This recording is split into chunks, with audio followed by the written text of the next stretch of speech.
ওলকচু আৰু ঢেকীয়া শাকৰ লগত মাছৰ টেঙা কেতিয়াবা খাইছেনে? যদিহে খোৱা নাই তেতিয়াহ'লে মোৰ এই ভিডিঅ'টো সম্পূৰ্ণকৈ চাওক।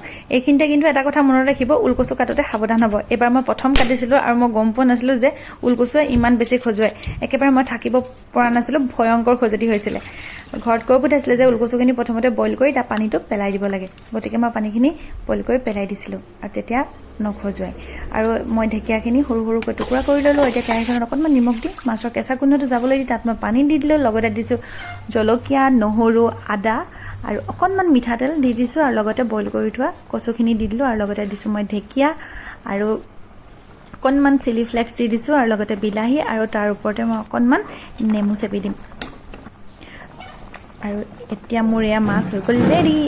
সঁচা কথা এটা যদি কওঁ, কচু কাটোতে মোৰ হাতখন যিহে খজুৱাইছিলে, এই আঞ্জাখিনি যে মই খাব পাৰিম একেবাৰে ভবা নাছিলোঁ। কিন্তু তেনেকুৱা একো নহ'ল, খাবলৈ বহুত বেছি সোৱাদ হৈছিলে আৰু একেবাৰে খজুৱা নাছিলে। আপোনালোকে খাই চাব পাৰে।